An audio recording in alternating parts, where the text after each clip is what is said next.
fire. Why? Because God has called me to be a tree, and I'm sick of being a leaf. I'm sick of being grass. I'm sick of literally moving based on people's opinion. People will change, but God has called me to be a tree. People that are closest to us, that continue to tell us stuff that benefits them and not us. The people that will continue to keep you in a place where you'll always need them. But he said blessings are those that understand that that's a trap and they don't operate in that trap. You won't get blessings when you stand or sit. But he didn't just say stand or sit. He said or sit in the company of mockers. In other words, he said, I don't want you to stand. I don't want you to sit. I don't want you to get comfortable in that place. He said your lifestyle is what I hear. And it's like you can't run from them. But what God is saying is I still need you to be sturdy like the tree. He said I need you to watch the company that you keep. He said that I need you to delight in me in the morning no matter what's going on in the evening. He said, but it won't happen unless you change your company. He said our company, who we talk to, who we communicate with, what we listen to, it matters. Yes. It matters as we go into the next place. So he said, I need for you to take authority of your mind. And before I take too much time on that, I need you to understand that he's so serious about meditation. He's so serious about meditations,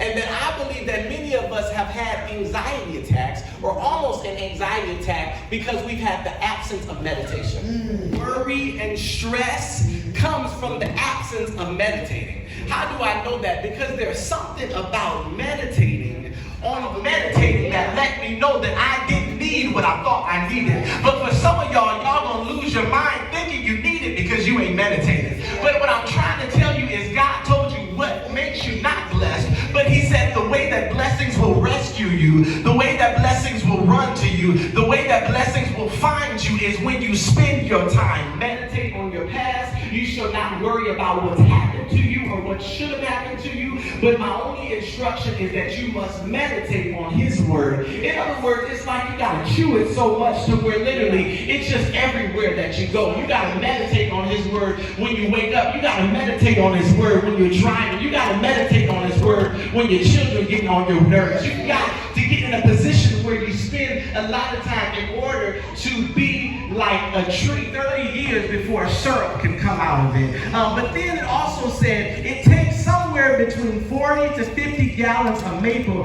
to just produce 1 gallon of syrup. While you're underestimating the season that you're in right now, I'm trying to get you to understand some of you are like a maple tree where it's taking a little bit longer, but I'm telling you it's some syrup that's getting ready to come out of you. And it might take 30 years, it might take 30 days, but here's the thing that I love about maple trees, it outlives everything. My name is Michelle Francis Bell. And I am Assistant Pastor Brandon Allen. And the word today was really good. I would have to say even before we start talking that it cut me in many ways as far as being a tree, being planted, especially not being moved by the environment, the air, the people, your surroundings, but just being the tree that God made you to be. Yeah. I always get something out of the service, and always have to take into consideration, since I'm a minister, I always feel like I'm on display. And so it's not that I do things differently when I'm not at church or whatever it is, but I always consider that people are watching me and I feel like I have to be like, and Pastor Justin said, he was like, you have to be yourself and you have to be the same at all times. Like, don't worry about when he had to preach, whether people are here or people are not here, you still have to be the same. And I just really appreciate it. Resonated with me that, regardless of where I am, like, I just have to be the same person. I also got from that too, with being consistent, it's also we know that from the last 3 months, things are going to change around you. Even people, attitudes will change around you and how you feel, but you have to be, like you said, you have to be planted. Even if you're trying to bring goodwill, and it was one part he was saying, even if you don't understand why I'm doing this, or you don't understand why I'm being this tree, I have to be confident enough in God and confident enough in myself that I am this tree and I know what I'm doing. And sometimes with family and friends, you seem to sometimes explain yourself, your tree likeness, or what you're trying to do. And that hit me at one point, was like, people may not see it, but as long as you know you're doing it in good faith, you're doing it because what God has told you, you're doing it out of love, then sometimes you just have to step back. You just have to be the tree, regardless. So that was a good one for me. I really appreciated him talking about the differences in the trees and even the difficulties that the specific trees go through. You know, like with the maple tree taking 30 years before it can produce something. I actually just started my career a few years ago, you know, when I was 31. I'm 34 now. And, you know, for years, you know, more than 10 years after I graduated college, you know, I was working part-time jobs and things like that because I actually got out of school around the time the recession happened. And just feeling like I was behind, like, look, I should be further ahead in life, you know, and I'm sitting here working, washing dishes at IHOP, you know, for $7.50 an hour. I'm like, I have a bachelor's degree, and you know, and so now, you know, I have a career. I got married last year. I became the assistant pastor of the church. I bought a house. Wow. You know, and so I did all of this in 1 year. And so it's like you shouldn't beat yourself up for having to take more time than anybody else. So I'm happy, like through all the ups and downs, COVID-19, like I'm happy and appreciative, you know, that I'm finally doing or living in what I had prayed about. Yeah.